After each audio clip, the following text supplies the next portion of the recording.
بسم الله الرحمن الرحيم. الحمد لله رب العالمين، والصلاة والسلام على أشرف الأنبياء والمرسلين نبينا محمد وعلى آله وصحبه أجمعين. أما بعد، الله سبحانه وتعالى وتوفيق سرا منگا دا کتاب کشف الشبهات درس ختم کړو او دا پورا کتاب وضاحت شوی د الله په توفیق سره. نن د هغې په ځای به انشاءالله یو بل کتاب شروع کوو. په هغه کتاب کې هغه مسله بیان شوې ده چې هغې ته موږ ټول ضرورت لرو او هر وخت ورته ضرورت لرو. کتاب رحیق الازهار فی الادعیة والاذکار. دا کتاب چې ما کمزوری بنده د الله په توفیق سره لیکلی دی،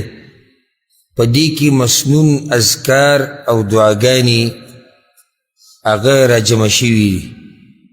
دا خبره موږ ټولو ته معلومه ده چې الله سبحانه وتعالی موږ د خپلې بندګۍ دپاره پیدا کړي وو. وما خلقت الجن والانس الا لیعبدون. الله وی ما نه دي پیدا کړي پیریان او انسانان مګر د خپلې بندګۍ دپاره. اوس د عبادت او د بندگی د یو لوی عنوان دی، یو پلن ټکی دی چې د دې لاندې ډېر عبادتونه راځي. هر هغه خبره، هر هغه کار، هر هغه وینا که پټه ده او که ښکاره ده چې د الله خوښه ده او الله پرې راضي دی، هغې ته عبادت ویلی کېږي. په هغه عباداتو کې یو عبادت دی الله یادول، ذکر کول د الله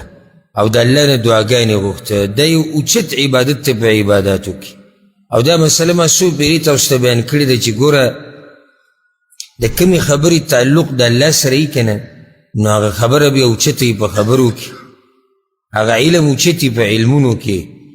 هغه کار اوچت وي په کارونو کې. نو ذکر دا تعلق ساتي د چا سره؟ د الله سره. ته یادې الله. دعاګانې لازم به ته غواړې د الله نه، ځکه چې د غیر الله نه دعاګانې غوښته دا خو شرک دی. نو تعلق د دې د الله سره دی، ذکر د الله، دعا غوښته د الله نه، دا یو چت عبادت دی. هغه عبادت دی چې هغې ته موږ هر وخت ضرورت لرو او په دې سره د یو مؤمن مرتبه او شان اوچتېږي. بیا د هغې دپاره دا کتاب په دې غوره کړی شو چې دې کتاب کې هغه اذکار او دعاګانې را نقل شوي دي چې هغه الحمدلله په صحیح سند سره ثابت دي. او ما د دې کتاب په دې مقدمه کې دا خبره لیکلیم ده. وجه د دې کتاب د لیکلو ما پکې یو دا خبره لیکلې ده چې نن سبا د عوامو په منځ کې هغه دعاګانې او هغه اذکار مشهور شوي دي چې هغه بې سنده دي. مولیان ورته ښوولي دي یا عوامو ښوولي دي یو بل ته، او د هغې څه سند نه وي. خصوصا دا اذکار یو لک پیری دا وای او زر پیری دا وای او 2000 پیری دا وای 10,000 پیری دا وای. دا کار به دې وشي او دغه به دې وشي. دا وظیفې تقسیمیږي را تقسیمیږي زموږ په دې ملکونو کې او زموږ په دې علاقو کې چې هغه اکثر بې سنده دي. او دغه شان خاص دعا به یې جوړه کړي، د هغې نسبت به پیغمبر ته کړی یا به یو صحابي ته کړی، وایي دا داسې وایه. هغې کې هم اکثر سند د هغې کمزوری. نو اوس موږ څه ضرورت لرو کمزورو حدیثونو ته او کمزورو اذکارو او وظیفو ته، او الحمدلله موږ سره قرآن او صحیح حدیث شتي. ضرورت خو دغه قصو ته، دغه منګړتو خبرو ته به هغه څوک لري چې هغه سره څه نه وي. نو اوس موږ سره خو قرآن دی، نو موږ سره صحیح حدیثونه دي. ولې دا صحیح حدیثونه ختم شو؟ دا اذکار چې په صحیح حدیثونو کې راغلي دي هغه ستا دپاره ناکافي دي. هغه قرآن کې چې کومې دعاګانې دي هغه ستا دپاره پوره نه دي. صحابه کرامونو چې په صحیح سند سره کم اذکار را نقل دي دعاګانې هغه ستا دپاره کافي نه دي. چې تا ته ضرورت را پیښ شو چې ته بې سنده او منګړت وظیفې زده کړې او بیا خلکو ته بیانې او بیا په هغې باندې د دروغو اجر ثابتې. او دا بله یو خبره نن سبا دا مشوره شوې ده چې بس هر سړی چې ځان مشورول غواړي هغه دې میډیا ته راوځي چې څه وکړو، بس ځان په یو طریقه مشوروه. کار څه دې وکړو، که پکې اسلام بیلی، که غیرت بیلی، که پښتو بیلی، کزان په شرمونو شرمې که هر څه کې خو چې کسان دې ډېر ګوري او مشهور شي پیسې به ډېرې راځي او نوم به دي مطلب یعنی نوم ګټل مقصد دی د هغې دپاره بعضو دا چل کړی دی چې د علم هغه بین پیم نه دی لګېدلی بین او هغوی به پټکۍ اچولی یا سپین رومیال به په سر را اچولی او دا مختصر ویډیوګانې به کوي نن تاسو ته جي ذکر خیم او په هغې باندې الله دومره نیکیانې ورکوي او دا بیماري پرې ختمیږي او دا کېږي او ته به زر پیرې سبحان الله ووایي 1 لاک پیرې به دا اکثر د دروغو وظیفې ښیي بیا دا خلک وی وجه څه ده چې د دې خلکو خبرې ډېر عوام اوري د هغې څه وجه ده ته به یو محقق عالم بیان ویني چې هغه به ډېر خلک نه اوري او د داسې کس چې هغه باندې د علم بینوم نه یې لګېدلی د ده بیانونه خلک ډېر اوري د ده خبرې ډېرې اوري نو خلک وایي د دې څه وجه ده زه درته وجه بیانومه یوه وجه هغه دا ده چې دیزي کې شیطان هم زور په دې سړي راوستلی چې د ده ومنه لکه چې شیطان خو دا غواړي چې زمونږ دا دین زمونږ نه ګډ وډ شي د صحیح دین نه واوړو نو هلته هغه کم حق پرست عالم چې لګیا دی او کم چې عالم دی د هغه په بیان کې خو شیطان تا منع کوي چې ما وره دلته شیطان ستا مرسته کوي واوره نو دلته به کسان ډېر نه که نه لږ به ډېر به یو وجه دویمه د عوامو هم د مختصرې لارې خوښې دي د عوامو کمې لارې خوښې دي مختصر لارې لکه 300 پیرې دا ذکر ووایه 15 لکه ګناهونه وبخلی شو پکې 10 لکه نیکیانې دي جنت ته به هم ننوځي او رزق به دې هم برکتي شي نو دې نور څه غواړي دې د بل چا بیان باندې څه کوي هغوی راشي د 100 منټو کار دی او قصه ټوله ختمه نو د دوی دا مختصر دا شارټ کټ لارې خوښې دي اوس بل طرف ته چې ورته ته دا وایي چې نه دا به ته ګورې چې دا پیغمبر نه ثابت دي که نه دي ثابت داسې کار مه کوو چې په دین کې نه مړه وي دا اوږده کیسه ده دغه مزي دي وړوکی کتاب خرڅېږي په کوم ځای کې خرڅېږي وي په ګاډۍ کې اکثر په دې مارکیټونو کې دا ګاډۍ وي که نه په دې ګاډو کې خرڅېږي چې په هغې باندې نه د مکتبي نوم شتي نه چا لیکلی د هغه نوم شتي هېڅ هم نه خو جي دعاګانې او اذکار هغه د ځان سره جیب کې اخودی هغه به هر ټایم راغلي او بیا چې دا کم درود چلیږي دا پلانې درود د او را به شي انشاءالله دا ما به دې کتاب کې را جمع کړي د صحیح درود چې کوم د پیغمبر نه ثابت او د دغو تذکره به هم راشي دا چې د ځان نه درود جوړ کړي او په دې ګاډو کې د کتابونه خرڅوي دلته د ځان سره راوړي به کې بعضو کې جیبونو کې خو دې موږ لیدلي نو که نور څه نه نو صورت یاسین به دومره پیدا کړی داسې د ګوتې د سر امره نو هغه به یې د ځان سره ایښودی یو قسمه ټوغه د استهزا ده دا دې منته کیسې چې دومره صورت یاسین دې راغستی دا ته وې نه دا ته یادې نه ته د دې تفسیر یې زده کې نه ولې وایي چې جي مصیبتونه را باندې نه راځي ټوله بس د یو دغه خبره ده د یو دنیوي لالچ او سوچ چې زما باندې صرف مصیبت نه راځي نور الله راضي کول علم زیاتول جنت ګټل ځان د جهنم نه بچ کول دې طرف ته سوچ نشته سوچ دا دی چې زما رزق پراخه شي غټه مسله دا ده ولې صرف دې څه وظیفه ته نه معلومه چې دا تنخواه مې ډېره شي او د دې مصیبت نه بچ شم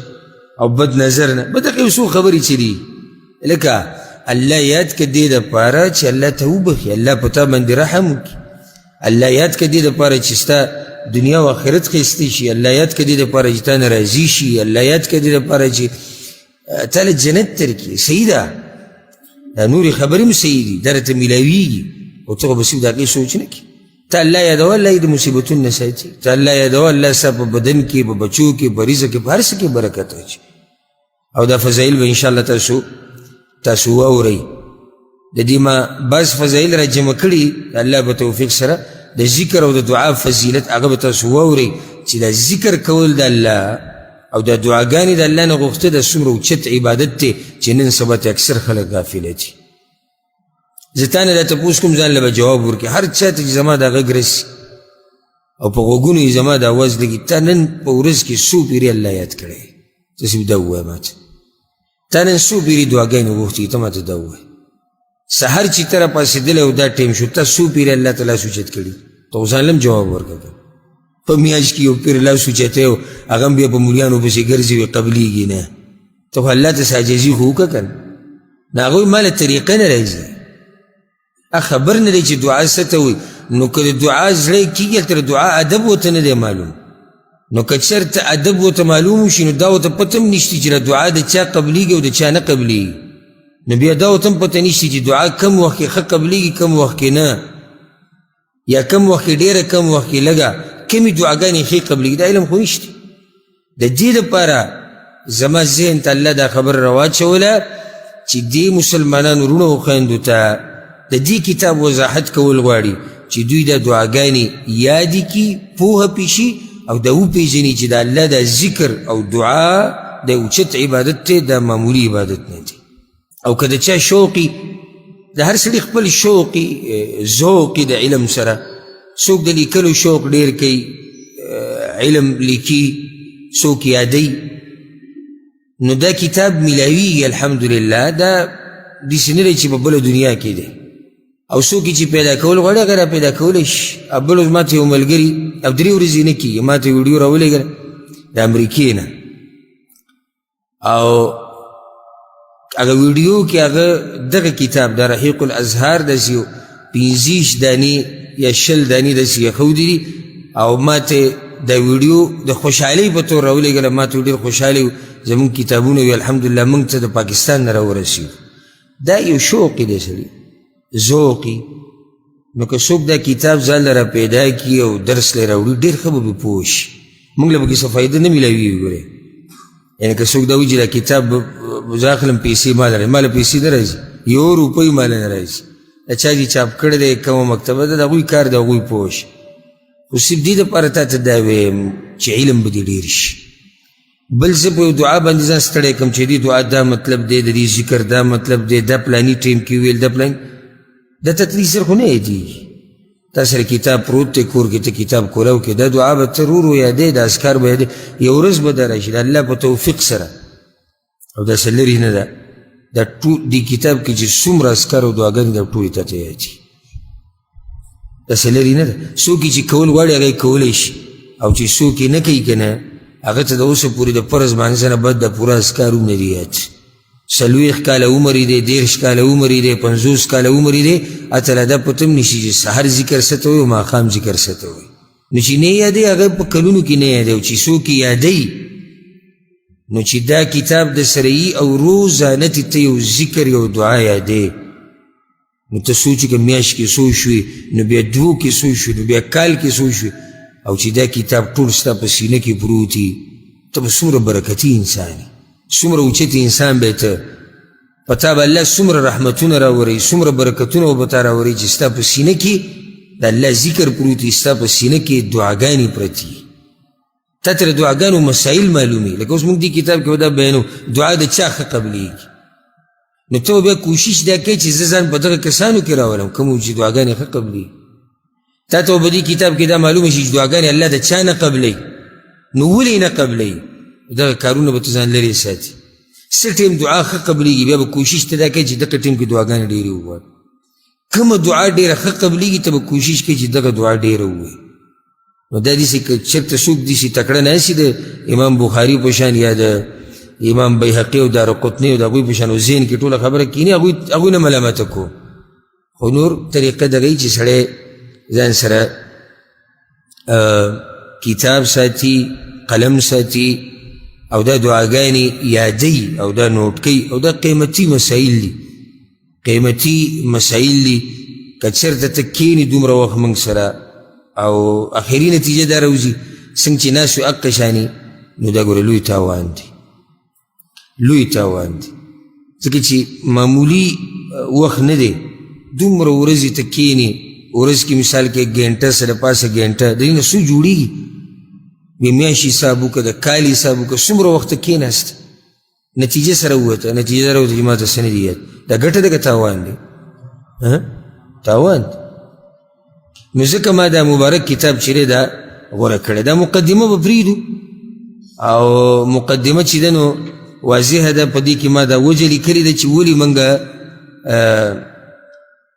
دا کتاب لیکو،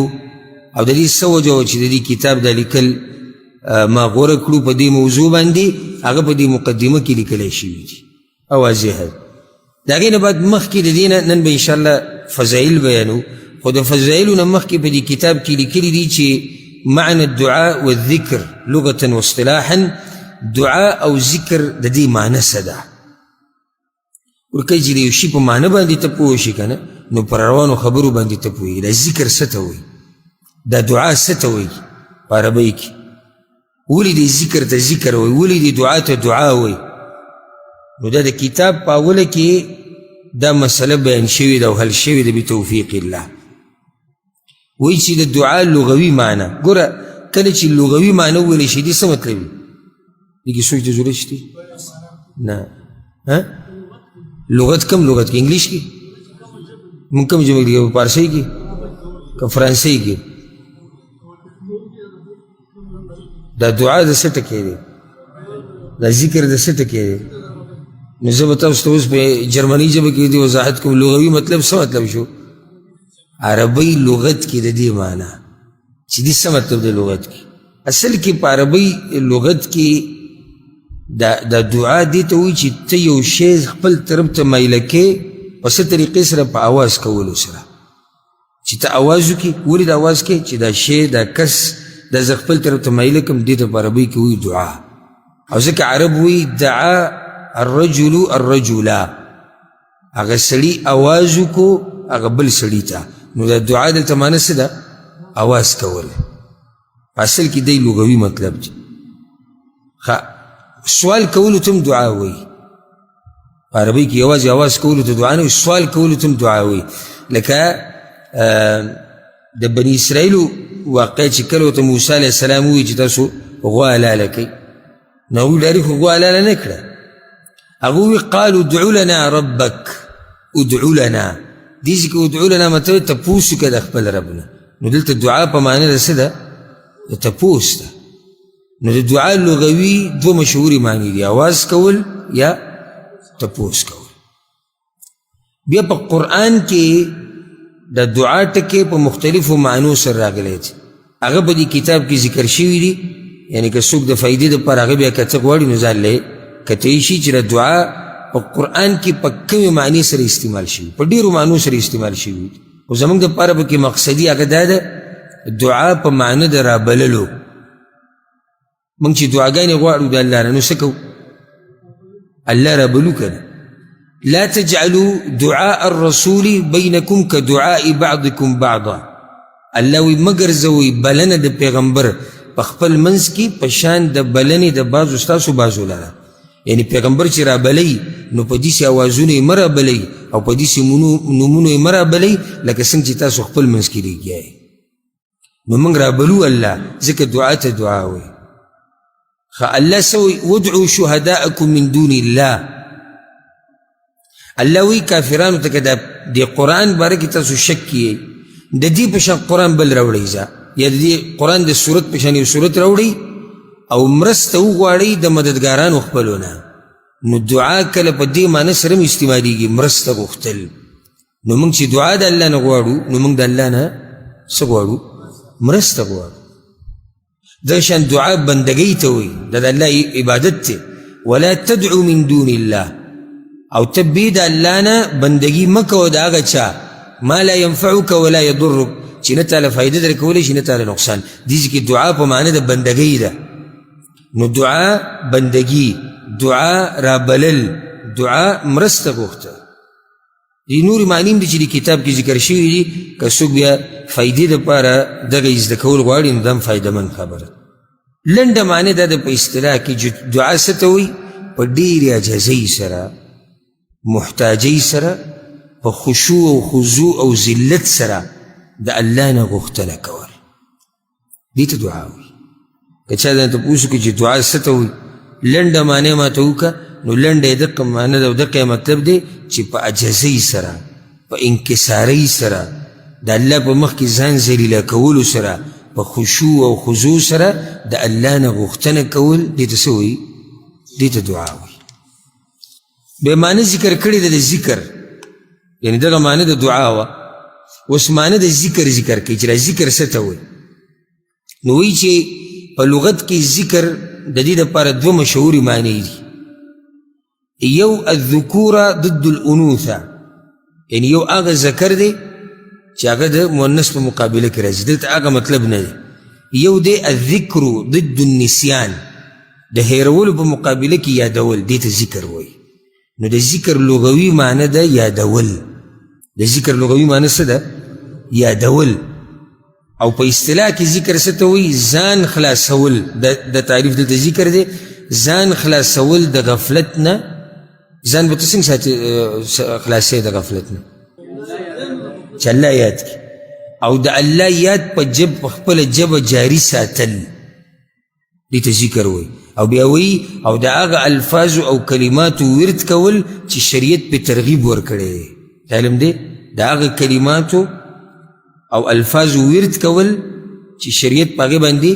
ترغیب ورکړی، دې ته ذکر د الله وایي. نو ذکر په لغت عربي کې معنی یادول دي.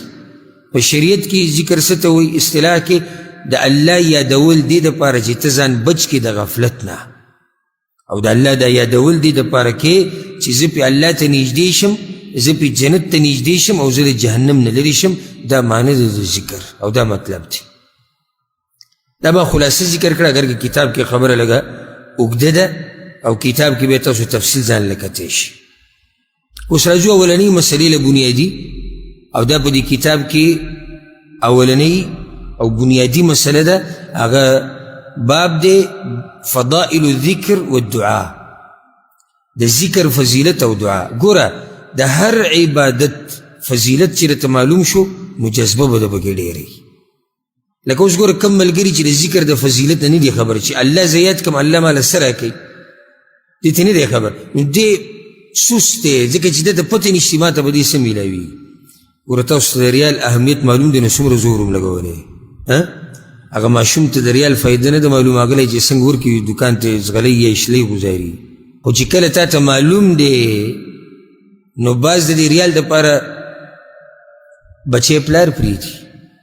پلار بچی پرېږدي، ښځه پکې خاون هم پرېږدي د ریال دپاره یا روپۍ دپاره.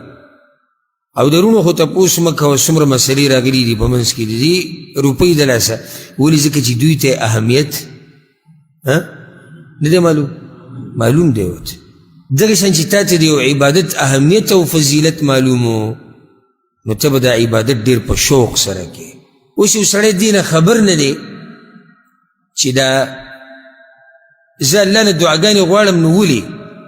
الله ماله څه راکوي؟ دې به دعاګانې وغواړي. د ذکر د فضیلت نه یو سړی خبر نه چې زه یو پیر دا ویم سبحان الله، الله ماله څه راکوي، ده ته دا پته نشي. دی ولې سبحان الله وایي؟ په ده بوج کېږي. لکه اوس ګوره پیغمبر صلی الله علیه وسلم یو دا ذکر به راشي انشاءالله په دې کتاب کې یو باب را روان دی ډېر ناشنا، معمولی ذکر او بې پناه بې شماره اجر. په هغه ذکرونو کې یو ذکر دا دی سبحان الله وبحمده سبحان الله العظیم. اوس یو سړي ته دې فضیلت نه دی معلوم، او ته دا ذکر وایي جي، هغه له دومره توجه نه ورکوي ځکه چې ته دې فضیلت نه دی معلوم. او که ته دا وایي چې کلمتان خفیفتان علی اللسان ثقیلتان فی الميزان حبیبتان الی الرحمن. پیغمبر د دې ټکو مبارکې دا ویلي دي چې دا دوه ټکي دي، دوه کلمات دي چې په ژبه باندې سپک دي، ویلي اسان دي، په تلو کې د قیامت په ورځ دا کلمات درانه دي، او رحمان ذات ته دا ډېر خواږه دي او هغه پې ډېر مین دی. نو بیا به دا سړی د دې ذکر ډېر اهتمام کوي که نه؟ بیا به ډېر اهتمام کوي ځکه چې دی د دې ذکر د فضیلت نه خبر شو. نو راځو ګورو چې د دې ذکر او د دعا څه فضایل دي او څه فضیلتونه دي. وایي چې په قرآن او حدیث کې د دعا بې شماره فضایل راغلي دي چې د هغې نه موږ یو څو ذکر کوو. او چې کله هم داسې وویلی شي چې یو څو ذکر کوو، معنی دا چې مؤلف پوره نه دي را جمع کړي. او دا ګران چې یو سړی دعوه ده وکړي چې ما هر څه را جمع کړي دي، دا ډېره غټه دعوه ده. انسان کمزوری دی، د نه به لازم څه پاتې شوي. قرآن کې یو فضیلت به دې پاتې شوی، کې حدیثونو کې دې پاتې شوی، بله څه خبره دې پاتې شوي. نو ځکه دلته وایي چې د هغې نه موږ یو څو ذکر کوو. نو دا کوم فضایل چې دي دا یو څو دي بطور نمونه، صرف دې دپاره چې د یو مسلمان رور او خور جذبه ډېره شي د الله د یادولو دپاره او د دعاګانو د غوښتو دپاره. دې دپاره دا فضایل بیان شوي دي والحمدلله ثم الحمدلله دا زموږ منهج دی د مرګه پورې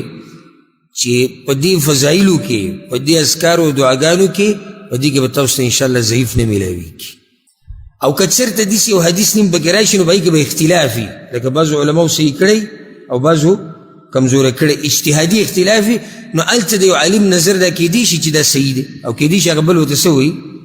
ضعیف ورته وایي خو دا چا چې راوړی دی هغه به په دې نه راوړی چې دا کمزوری دی هغه به دا رایي چې دا حدیث سندن څه دی دا صحیح دی کیدی شي زموږ په دې کتاب کې څوک داسې اعتراض وکړي چې بعض حدیثونه بعض اذکار ما راوړي دي بعض دعاګانې چې هغې کې څه نه څه اختلاف د علماو شتي خو ترجیح دې طرف ته ورکړی شوی دی چې نه حدیث صحیح دی او نور اکثر حدیثونه چې دي هغه الحمدلله د هغې په صحت باندې اتفاق دی د محدثینو چې دا صحیح دي اولنی فضیلت یاده که دا خبره چې الله د هر غوښتونکي غوښتنه قبلوي او دا لوی فضیلت دی د دعا چې د الله نه دې څه وغوښتو نو هغې قبلېده کافي نه ده دا د دې دپاره کافي نه دی چې تا جذبه کې راولي دا د دې دپاره کافي نه دی چې ته دعاګانې ډېرې وغواړې کافي ده که نه ده دغه یو فضیلت هم کافي و چې الله نه ته څه وغواړې تا له یې درکوي بس دی که نه دا پوره ده که نه راځه نو بیا دغه دعاګانو له زور ورکړه که نه چې ته څه غواړې تا له یې درکوي دا جدا مسله ده چې کله څنګه ولې نه ورکوي هغې خپل تفصیل را روان دی خو قانون دا دی چې د الله نه دې څه وغوښتو نو الله یې تعالی درکوي او چې کله تا څه وغوښتو تا ته میلاو نه شو نو د هغې به څه وجې هغه وجې را روانې دي انشاءالله الله قرآن کې وایي دلیل یې ذکر کړی دی په سوره بقره کې دي وَإِذَا سَأَلَكَ عِبَادِي عَنِّي فَإِنِّي قَرِيبٌ أُجِيبُ دَعْوَةَ الدَّاعِ إِذَا دَعَانِ اے پیغمبر کله چې زما بندگان ستانه زما په باره کې تپوس وکړي نو زه یقینا نږدې یمه فإني قریب زه نږدې یمه نږدې یم یعنی په اعتبار د علم د اورېدو د لیدو د قدرت د احاطې اجیب دعوة الداعي اذا دعان دا زمونږ دلیل او مقصدو الله وی قبلومه غوښتنه د غوښتونکي خو دی ورسره ویلي اذا دعان کله چې زمانه غواړي و چې ته د الله نه غواړي نو تاله به څه درکړي حالانکه الله مهربان رب دی ډېر څه موږ له راکړي دي بغیر زموږ د غوښتو نه که نه تاسو له څه درکړي بغیر د غوښتو نه بې حسابه دی الله اکبر دا دومره کریم رب دی چې بې حسابه نعمتونه یې موږ له راکړي موږ ته غوښتلي نه دي نو چې ته ترې وغواړې نو بیا به درله څومره درکوي چې ته خو ترې وغواړی ورځ کوي دلته خو الله وایي چې زه دعا قبلومه غوښتنه ورکومه د الله په خبره کې شک شتي نشتي دا فضیلت څومره لوی فضیلت څومره دا خبره انسان له تیزي ورکوي الله وایي چې څوک زما نه څه غواړي زه به له ورکومه نو ته په دې را تیز نه شي چې د الله نه به دعاګانې ډېرې غواړي بل دا کم سړی چې دعاګانې د الله نه ډېرې نه غواړي که نه نو ګوره قرآن کې د دې خلکو باره کې راغلي ان الذین یستکبرون عن عبادتي هغه خلک چې تکبر کوي الله وایي زما د بندګۍ نه ورسره د دعا مسله ذکر کړې ده نو علماو دغه ځای کې بیا دا خبره ذکر کړې تفسیر کې چې معنی دا ده چې څوک د الله نه دعاګانې نه غواړي دی متکبره وي یعنی چې یا الله ولیاذ بالله اگر که په خوله یې نه وایي خو حال نه دا معلومیږي چې یا الله زما دې ته ضرورت نشته زه تا نه څه وغواړم دا متکبر دی او کم سړی چې د الله په مخ کې ځان عجزه ګڼي نو هغه هر وخت د الله نه دعاګانې غواړي یوازې دې فایدې ته وګوره د ذکر او د دعا قرآن کې الله څه وایي الذين آمنوا وتطمئن قلوبهم بذكر الله ألا بذكر الله تطمئن القلوب د مؤمنانو زړونه د الله په یادولو سره مطمئن کیږي او په ارام کیږي څومره لوی فضیلت دی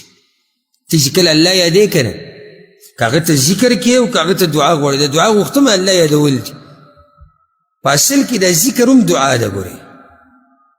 لکه ورته چې سبحان الله لا اله الا الله دا دعا ده؟ نه دعا پکې شته؟ ولې نشته دی؟ نو دا دعا نه ده؟ دعا دوه قسمې دا فایده ده کې یو دعا هغه چې ته پکې یو مسأله د الله نه غواړې یعنی یا الله ماله دا شی راکړه یو دعا هغه دعا د عبادت ته یعنی تا چې اوس دا مونځ کو دا هم تا دعا غوښته چې یا الله مونځ کوم ما وبخه که نه دعا نه که نه دعا وکړه مونږ چې را درس ته ناست شو او د الله د بندګي کې دا دعا دې کې د دعا نه ده پرته دعا څه ده یا الله ته زمونږ نه راضي شه دلته زه ناست یم یا الله ته زما نه راضي الا دا یو سړي نیت بل شي هغه نه خو چې مخلص وي دې کې د نه دعا پرته ده نو ته چې د عام ذکر کې دا هم دعا ده ولې الله ته یادوې الله یادوم دې دپاره چې ما وبخي په ما رحم وکړي نو دلته بل فضیلت ذکر کړی دی په کتاب کې وایي دویم فضیلت دا دی چې ته الله یادې هغه به تا یادوي سبحان الله دا څومره لوی فضیلت دی چې ته الله یادې الله به تا یادوي اوس که د چا نوم دا بعض کسان دي چې د دې معمولي غونته کې دغه علاقه کې لږ مشهور کسي او یا صرف که چېرته په دې بازار باندې مشري اکثر هلته به دې بازارونو باندې مشران کړي که نه اس دومره غټه عهده نه خو چې ته وړي کوم کې بازارګۍ د دې مشر ته څه وایي صدر نو وروره که چېرته صدر صاحب په ویډیو کې د دې نوم والي چې پلانې زمونږ ورور نو بیا به دی دا ویډیو ورچاته نشر کوي او دا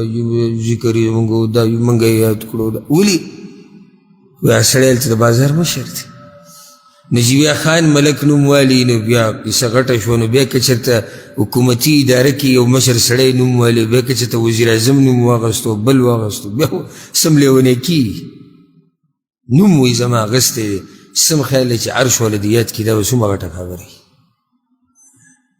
چې الله ستا تذکره په اسمانونو کې وکړي دا به څومره غټه خبره او مړی انسان به څه او یادول به څه انسانان به موږ څه یاد کړي او د هغوی یادول به موږ له څه فایده راکړي او که فایده راکړي چېرته وقتي طور فایده به راکړي مختصر غونته کې بیا د هغې نه به خبره ختمه شو یادول خو دا وایه چې الله دې په اسمانونو کې یاد کړي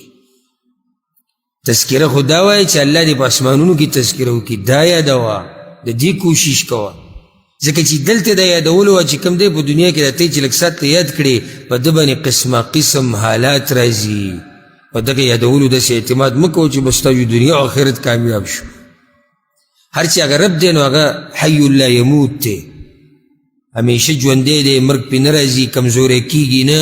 یریږي نه خوب پرې نه راځي خزانې پراخه دي داسې رب چې دې یاد کړي نو دا خبره غټه خبره ده چې هغه دې یاد کړي نو د ذکر فضیلت چې ته الله یادې الله ته یادوي په دې باندې اولنی دلیل هغه د قرآن نه راوړی د سورې بقرې الله وایي فاذکروني اذکرکم واشکروني ولا تکفرون فاذکروني اذکرکم الله وایي ما یاد کړي زه به تا یاد کړم دا معمولي مه ګڼه ګورې دا راته ویم دې ته یعنې د زړه په غوږونو یې واوره چې الله وایي ما یاد کړه زه تا یادوم دا معمولي مه ګڼه ځکه که چېرته الله یاد کړي نو ته غواړې څه څه غواړې بیا او که الله هېر کړي نو ته یې څه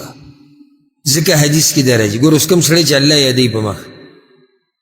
یو حدیث کې پیغمبر صلی الله علیه وسلم وایي که نه وایي الله په راحته کې پېژنه په سخته کې دې پېژني معنا دې سره چې ته الله په راحته کې پېژنې ته په سخته کې پېژنې یعنې یېری دې نه ولې دې نه یېری دا خبره یاده که ګوره د الله په باره کې چې دا ټکې رام شي قرآن کې یا حدیث کې چې الله یې یېرې کړي هغه یېرول داسې نه ګوره څنګه چې د انسانانو د یېرولي زمونږ یېر داسې چې یعنې زمونږ د ذهن نه وځي زمونږ نه خبره یېرې شي بلکل الله یېرول داسې نه دي چې الله غافله دی د هغه نه الله ته یاد دی خو هېر کړی دی به طور د سزا دله سزا ورکوي نو دا هم یو فایده یاده کوي نو چې اوس یو سړی په راحته کې الله نه یادوي نو الله یې څه یادوي الله هم نه یادوي تا الله یاد ساته الله تا یاد ساتي په یو ځای کې دې الله نه پرېږدي. او ولې تاسو ته قصه نه ده معلومه؟ وذا النون إذ ذهب مغاضبا، الله وی مهی ولا خپه شو، لاړ غصه شو د خپل قوم، لاړ. او ګمان کې هم د هغه نه راتله چې زه په ده باندې داسې تنګسیا راولم او دی به زه د مهي خېټې ته ګزار کړم. او ما قوي شوه فالتقمه الحوت، چې کله اوبو ته یې ور ودانګلو مهی ورته تیار ولاړ و د مهي دې خېټې ته لاړ. نو الله څه وایي؟ فلولا أنه كان من المسبحين للبث في بطنه إلى يوم يبعثون. الله وی کچرته یونس منگا پر راحت کی نوی یاد کړی نو د قیامت پورې به د مهي په خېټه کې پروت. یا الله ولې دې راوویستو؟ وی منګه ډېر یاد کړي وو مخکې. یعنې دا الله یاد ساتلی دی. یونس علیه السلام خو داسې نه دي کړي چې صرف د مهي په دې خېټه کې الله ته چغې واردي، ولې مخکې د الله یې رسو نه، حاشا وکله، خو پیغمبر دی. الله وی که چېرته ده موږ نه وی یاد کړی مخکې، ما هم پرېښودو په قیامت پورې به دی د مهي په خېټه کې پروت. هسې ګوره زما استاد لپاره درس خبره دی چې زما استاد ډېرې مسلې ولې نه حل کېږي. چل خو به یي که نه، که نه به تا پاک صفایي سوچ وکړه خپل ځان ته. زما استاد ډېرې مسلې چې نه حل کېږي دا وجم کېدی شي چې زما استاد الله یېري. اوس په دې مسله کې الله الله کوو، الله موږ هېر کړي نشي کېدی؟ کېدی شي. ته الله یادوه، الله تا یاد ساتي. نو بیا دویم دلیل یې د حدیث نه راوړی. حدیث تا دی وایي چې د ابوهریره رضی الله عنه روایت دی، قال النبي صلی الله علیه وسلم، پیغمبر صلی الله علیه وسلم دا خبره کړې ده، یقول الله تعالی، الله وایي. نو دا حدیث څه شو؟ حدیث قدسی. الله دا خبره کوي، دې ته غوږ کېږدئ. انا عند ظن عبدي بي، الله وی زه د بنده د ګمان سره یمه، کوم ګمان چې هغه په ما کوي. دا لفظي ترجمه ده. یا داسې ووایي چې زه د بنده د ترجمه چې کومه ده، زه د بنده د ګمان مطابق د هغه سره سلوک کومه. نو دلته دا فایده یې ده که په الله باندې ښه ګمان ساته، څنګه چې ته ګمان ساتي دې سره سره کوي. دا موږ په نورو درسونو کې دا خبره او بیانونو کې واضحه کړې ده. ښه ګمان په الله ساته، اقه شان د سره کوي. دا بعض وایي که نو لاړم تباه شومه، هلاک شومه، الله یې په رښتیا هلاک کړي. دا عمر له چې راسپېره خوله نیولي، بس ساکته بره کېږي، وی نوړی او بس وی چې ته وچه ډوډۍ پیدا کړو.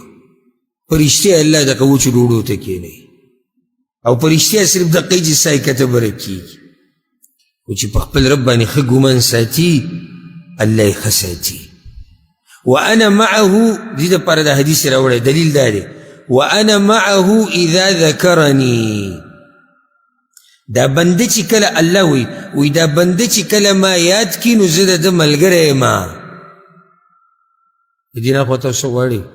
الله وی چې بنده ما یاد کی نو زه د هغه سره یم. د هغه سره یم څه مطلب دی؟ د هغه ملګری یم، د هغه ملګرتیا کوم. او چې الله دې ملګری شي، الله قرآن کې څه وایي؟ الیس الله بکاف عبده. آیا الله نه دی کافي د خپل بنده دپاره؟ نه دی پوره کافي؟ نو چې اوس الله وایي چې زه د پلاني سره یم ځکه چې ما یادوي، نو د پلانې به نور غواړي څه د الله نه. وانا معه اذا ذکرني، او زه د ده سره یم کله چې دی ما یادوي. نو غوږ ورته کېده فإن ذکرني فی نفسه، که چېرته دا زما دا بنده الله وایي ما یاد کی په خپل زړه کې، د ځان سره مې یاد کی، یعنی داسې ځای کې مې یاد کی چې خوا کې څوک نه، ځان له ناسې یاد کړو. دا د الله ډېر اوچت بندګان، دا عبادت هم ګوره هر چاته نه نصیب کېږي. ځان له ناسې او ما یاد کی، الله وایي ذکرته فی نفسي، نو زم دې یادوم د خپل ځان سره. چې کله ته راولګېدې الله دې د ځان سره یاد کو، الله ته یادوي د خپل ځان سره. وإن ذکرني فی ملأ، او که چېرته دې الله وایي که چېرته دې ما په یو مجلس کې یاد کی، یعنی یو مجلس دی ناسته ده، خلک ناست دي، دینی مجلس تے دنیاوی دے ملګرو سره خپلوانو سره هر چا سره چې ناست او په هغه مجلس کې زما نوم واغستو زما باسي وکړو الله وایي هغه غیرتي ذات ته څه وایي چې ته به الله یاد کړې او هغه به تاله صدر نه کړي چې ته معمولي څه وکړې هغه ډېر صدر کوي وایي ذکرته فی ملأ خیر منهم زه دې بیا یادوم په داسې مجلس کې چې د دوی د دې مجلس نه غوره دی او هغه د ملایکو مجلس دی د دې سړي تذکره الله په عرش باندې وکړي د ملایکو په خوا کې دا معمولي خبره یونس علیه السلام چې کله د مئی په خېټه کې ووی لا اله الا انت سبحانك انی كنت من الظالمین نو دا آواز وی ډېر یو روایت کې داسې راځي وی دا آواز ډېر کمزوری برته وی ملایکو وی چې یا الله دا آواز څه اشنا اشنا دی خو د ناشنا ځینې را روان دی الله وی نه یې پېژنې وی نه الله وی دا زما بنده دی که نه یونس د مئی په خېټه کې پروت دی شکر الله د یونس علیه السلام تذکره په اسمانونو کې وکړه ځکه چې یونس علیه السلام لاندې لګیا دی د ځمکې په ویښ کې د مئی په خېټه کې الله یادوي نو چې دلته الله یاد کړو هلته الله یاد کړو ته چې الله یادوي تا یادوي دا ستا خپله مرجي دی ته دا غواړې او که نه غواړې نو دریم دلیل یې پې بل راوړی حدیث ته ابو هریره او د ابو سعید الخدري رضی الله عنهما دواړو نه نقل دی دغه اولنی حدیث امام بخاري امام مسلم راوړی دا دویم حدیث امام مسلم راوړی وی چې پیغمبر صلی الله علیه وسلم دا خبره کړې ده لا یقعد قوم یذکرون الله کله چې څوک د الله د یادولو دپاره کینی یو قوم کینی د الله د یادولو دپاره او الحمدلله د الله نه امید دی چې دا فضیلت به الله موږ ته رانصیب کوي ځکه چې موږ دلته ناست د الله د یادولو دپاره یو ولله الحمد څه دنیوي مقاصدو دپاره نه یو راغلي او نه د دنیا والو دلته څه کار شته او نه زمونږ د دنیا والو سره څه کار شته دلته هغه کس راځي هغه ملګری راځي چې هغه سره د آخرت غمي نو الله ول آخرت هم ورکوي ورسره دنیا ول هم ورکوي دنیا ول برکتي کې پراخه کړي نو الحمدلله دین او دنیا دینی مجالسو کې ملاوي او ځکه کله چې د سلفو په وخت کې یو کس آواز وکړو خلک الله وبخه د پیغمبر په جومات کې میراث تقسیمیږي خلکو راوړ منډې کړي چې د پیغمبر میراث دی دغه مال او سامان او څه وي چې رالو دا د صحابه کرامو مجالس او د حدیث او قرآن او د خلکو وی هغه میراث وي میراث دغه دی که موږ هم دغه میراث یاد نو دلته په دې مجالسو کې میراث د پیغمبر تقسیمیږي دنیا و آخرت به ته الله نصیب کړي پیغمبر صلی اللہ علیہ وسلم یو قوم چې کینی الله یادی الا حفتهم الملائکه اولنی کار دوشي ملائک د دوی د سلور واړو طرفونو نه ګیره واچي کابل حدیث وته سوریدلې کې دی چې پیغمبر صلی الله علیه وسلم ملائک ګرځي په دې لارو کوڅو کې پچا پسې هغه مجلسونو به چې ګرځي کوم چې الله او الله رسول یادي نو دوی چې دا مجلس عمومي نو ګیره ته واچي سلور واړه طرف ته بالکل دا مجلس راګیر کی وغشیتهم الرحمه او دوی د الله پر رحمت کې پټ شي فضیلت ته ګوره او دوی د الله پر رحمت کې پټ شي ونزلت علیهم السکینه او په دوی باندې اطمینان او سکون نازلیږي دا زړه مطمئن شي دلته په دې مجالسو کې چې کینی کنه نو زړه به دې مطمئن دلته زړه نه ګډوډ کېږي دلته زړه خوشحاله باغي ته چې دلته راځي سره د مسلو نو مسلې ستا پاتې شي دغه دروازې سره ټولې دلته به هیڅ هم نه الا دا که چېرته توجه دې دې خبرې ته نه وي او یا راغلی خوب دی بس دلته څه راځي خوب پوره کولی زه لاړ به شي 40 منټه به هلته وده شو نو دغه برایانه هم ناسي اوس که دی و چې زما زړه نه دی مطمئن شوی نو اوس موږ څنګه مطمئن کوو ته وده پروت وي زړه خو د هغه چا مطمئن کېږي او سکون پې نازلېږي چې خو دې خبرې ته سوچي دا خبره څه روانه نو دې دپاره دا حدیث راوړی دی وذکرهم الله فی من عنده او الله د دې خلکو تذکره د هغه چا په مجلس کې کوي کوم چې الله په خوا کې دي یعنی ملائک دنیا کې چې مجلس ولګي او په دې مجلس کې الله یادېږي الله دا مجلس ولا یادی په کوم ځای کې د ملائکو مجلس کې ولې ځکه چې دلته الله یاد کو نو دویم فضیلت دا شو ته الله یادوه الله به تا یادوي دریم فضیلت یې دا راوړی دی وایي دعا یو عبادت دی دا فضیلت شو څنګه فضیلت دعا یو عبادت دی نن اخو صحیح شو هم پوه شو خو دې فضیلت ته چې دعا عبادت دی نو په دې سره ولې سړي ته تیزي راځي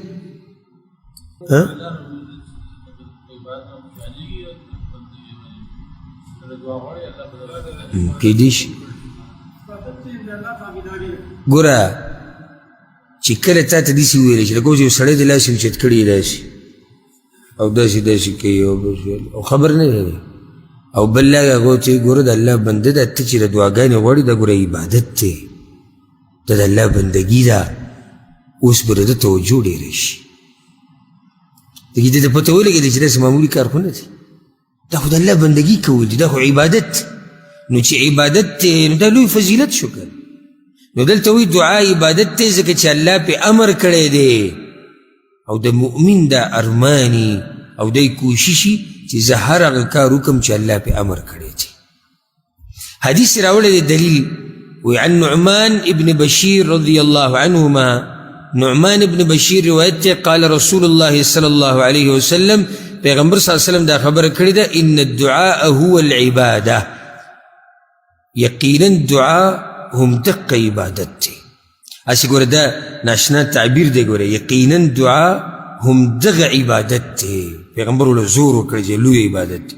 یو روایت کې داسې راځي چې الدعاء مخ العباده دا مشهور دی عوامو په منځ کې چې دعا د عبادت مغز دی خو هغه حدیث سندن کمزوری دی نو صحیح حدیث دا دی ان الدعاء هو العباده یقینا دعا هم دقه عبادت دی معنی دا ده چې ای مؤمنه د جامې د غاښونه پرې رابند که یقینا دقه عبادت دی دعاګانې د الله نه ډېرې غواړي بیا پیغمبر صلی الله علیه وسلم دغه آیت ولوستو وقال ربکم ادعوني استجیب لکم ویلی دی رب ستا یا ویلی دی رب ستاسو سوالو کوي زمانه زه به ستاسو سوال قبول کوم نو دریم فضیلت دا شو چې دعا څه دی دعا عبادت څلورم فضیلت یې راوړی دی وایي دعا د الله په نیز لوی عمل دی نو چې لوی عمل دی نو څه مطلب اوس تا ته یو سړی وایي چې د الله په نیز لوی عمل دی نو کول یې پکار دی بل دا لکه اوس ته راشي تپوس وکړي د یو عالم نه چې ای مفتي صاحب ای شیخ صاحب ما ته یو داسې عمل وښایه چې د الله خوښ لکه دا قسمه سوالونه به د صحابه کرامو ډېر کول او هغوی سره مزه کوله لکه چې هغه صرف تپوسونه والا نه و هغه کار والا خلک و ما ته داسې عمل وښایه چې د الله خوښ نو ولې کیسه وایي چې د الله خوښ ته خو پرې راضي کېږي او زه غواړم چې الله رانه راضي شي لکه هغه یو صحابي جهاد کې راغی پیغمبر صلی الله علیه وسلم وفرمایل ویا رسول الله الله کله چې بنده ته وګوري خاندي کوم وخت کې خاندي اوس دې دا غواړي چې الله کله خاندي نو مقصد د دې څه دی نو پیغمبر صلی الله علیه وسلم ته وایي چې کله یو بنده د کافرانو منځ ته ورننوځي د کافرانو یو غټه ډلې ته ورننوځي او دومره اسلحه او سره یې نه الله چې ده ته وګوري خاندي چې دا څه ناشنا بنده دی په ما دومره مین دی زما دپاره هر څه قربان هغه صحابي ورغی او لږ سبا چې جنګ ختم شو چې کله ملګرو کتو هغه شهید پروت د مقصد دا و چې الله ما ته وګوري وخاندي ځکه چې الله وخاندي نو بیا به رحم کوي نو دا استاد یو سړی وایي چې دعا د الله په نیز لوی عمل دی د الله ډېر خوښ دی نو چې د الله خوښ دی که ته الله راضي کول غواړې نو بیا به دغه عمل ډېر کوې کوم عمل چې د الله خوښ دی دلیل یې پرې راوړی دی دلیل راوړی دی د حدیث امام بخاری په الادب المفرد کې راوړی دی شیخ البانی ورته صحیح ویلي دي ابو هريره رضی الله عنه روایت ته پیغمبر صلی الله علیه وسلم وی ليس شيء اکرم علی الله من الدعاء د الله په نزد د دعا نه زیات عزتمن او فضیلت والا بل عمل نشتی یعنی د الله په نزد عزتمن عبادت او چت عبادت او فضیلت والا عبادت دا دی چې ته د الله نه دعاګانې غواړې اسې دې کې به درته یو راز بیان کړم چې ولې دا عمل الله ته دومره خوښ دی. ځکه چې رب العالمین دا خوښوي چې زما دا بندګي زما دا بنده زما په مخ کې عاجزي وکړي. دا د الله ډېره خوښه ده، الله دا خوښوي. نو چې کله دا بنده الله ته لاس اوچت کړي او جاړي او خپل عاجزي او خپل کمزورتیا الله ته بیان کړي، الله دا خوښوي. نو ځکه د الله دا عبادت ډېر خوښ دی، د دعاګانې غوښته او د هغه یادول. پنځم فضیلت یې راوړی دی، وایي په دعا سره خو تقدیر هم بدلېږي. دعا دومره اوچت عبادت دی چې په دې سره وایي تقدیر بدلېږي. دلیل یې راوړی د سلمان فارسي رضی الله عنه روایت دی، پیغمبر صلی الله علیه وسلم وایي لا يرد القضاء الا الدعاء، چې تقدیر لره سسیز نشي بدلولی سوا د دعا نه. ولا يزيد في العمر الا البر، او په عمر کې څه شی زیاتوالی نشي راوستی سوا د نیکۍ نه. دا حدیث امام ترمذي راوړی. دعا بدلیږي په څه سره؟ تقدیر بدلیږي په دعا سره، عمر زیاتیږي په نیکۍ سره. نو مطلب دا شو چې دا معمولی عبادت دی، لوی عبادت دی. خو ته اشکال بیا دی بعضو مسلمانانو ته راشي چې تقدیر څنګه بدلیږي، دې کې سوچ کې پریوځي. بل دا چې عمر څنګه زیاتیږي، هلته اوس دا هم پکې مسله راغله که نه، وایي عمر د نیکي کولو سره زیاتیږي. حالانکې زموږ خو دا ایمان دی چې عمر لیکلی شوی دی، نو دا زیاتیږي څنګه؟ یو جواب یې دا دی. بارک الله فیک، بارک الله فیک. دویم جواب یې دا دی، دغه جواب شي چې کوم دوی برکت ته. لکه یو خو علماو د عمر خبره دا کړې ده چې عمر ډېرېده مطلب عمر کې برکت ډېر شي، په لږ وخت کې ډېر کار کوي. لکه اوس ته د یو کس نه تپوس وکړه ستا څومره وخت وشو مثال کې په سعودي کې، وایي زما وشو په سعودي کې 10 کاله. په دې 10 کاله کې تا د دین دپاره څه توره والی ده؟ وایي وایي ځه څه دې کړي دي په 10 کاله کې؟ تاسو 10 کاله کې داسې نه دي کړي. بل طرف ته یو سړی په یو میاشت کې دومره څه وکړي چې ته به ورته حیران شي. لکه اوس د دې علماو دې ژوند ته وګوره، ته به ورته حیران شي. دا کوم مصروفیت چې زمونږ دا د علماو هم دي، بچي د هغوی هم شتي که نه نشتي، ښځې شتي اکثر د هغوی ډېري 4 3 2 دا د علماو، بچي هم سم ډېري. نو ښځې هم شتي، بچي هم شتي، شهوت هم شتي، بیماریږي هم، رزق ته هم ضرورت دی. دا کومې مسلې چې موږ ته دي دا هغوی ته شتي که نشتي؟ د دې باوجود دی لیکلو هم کوي، دی بیان هم کوي، دی یادولو هم کوي، دی د الله بندګي هم کوي، دی د خلکو سره ناسته پاسته هم کوي، دی د خلکو مسلې هم حل کوي، او دی څه کارونه کوي سړی ورته حیران شي. دا څه ورځ زمونږ او د هغه یو شان ده، 24 ګنټې هلته هم دي 24 دلته هم دي، خو د هغه په ژوند کې الله برکت اچولی دی. په دې مختصر ژوند کې هغه ډېره څه وکړي. لکه اوس ته لاړ شي بعضو مکتبو ته او کتابونه یې، نو تا ته به دا وایي چې د شیخ ابن عثیمین رحمه الله کتابونه کالي، نو دا پوره یو دیوال داسې، دا پوره یو طرف د هغه کتابونه دي. یعنې ته چې مکتبې ته ورشي کتابونه څنګه پراته دي، دا د فقه کتابونه دي، دا د حدیث دي، دا د فلاني، دا د شیخ ابن عثیمین دي، دا هغه دومره ډېر دي. یا د شیخ الاسلام ابن تیمیه کتابونه، یا د امام ابن القیم، یا نور امامان داسې تېر شي، د هغوی کتابونه مستقل پراته دي ځان له، پوره یو دیوال داسې ډک. حیران به شي چې دې سړي اخر کړي څه دي، دا څه یعنې دا هغه هېڅ هم نه خو الله پکې برکت اچوي. او ځکه د شیخ الاسلام ابن تیمیه رحمه الله د بعضو کتابونو باره کې راځي. کتاب یې څنګه لیکلی دی؟ کتاب هغه کتاب چې علما شرح کوي، هغه کتابونه، هغه کتابونه باندې څوک دې زر پوهېږي هم نه. وایي دا یو کس پسې راغی د ماښام منځه نه مخکې، ورته یې وایي چې شیخ صاحب زه د پلاني علاقې نه راغلم او زمونږ علاقه کې خلکو کې دا مسله دا او هلته دا مشکل دی، نو که تاسو موږ ته څه نصیحت وکئ. هغه ورته وایي صحیح ده، لږ صبر وکړه، ما سره دلته مونځ وکړه. ماښام مونځ یې کړی دی، وایي صبر وکړه ماسخوتنه پورې. ماسخوتن مونځ یې کړی، ماسخوتن منځه نه بعد ولې پوره کتاب ورکړی دی، وایي دا کتاب ویسه ولته یې ورکړه. د ماښام نه د ماسخوتن په منځ کې پوره کتاب لیکلی دی. او دا نه چې صحیح بخاري را جمع کو پلانې کې دا ټول دغه په ذهن کې پراته او بس قلم راواله ولیکه او دا کتاب چې د کوم لیکلی دی د اوسه پورې چې څومره علما دي او قیامت پورې د هغې شرحه کوي چې خلک بې پوه شي دا هم څه برکت چې ماښام نه مازدیګر به منځ کې د ماښام نه ماسخوتن منځ کې دی کتاب لیکي ته د ماښام نه ماسخوتن منځ کې فیسبوک لپاره کېږي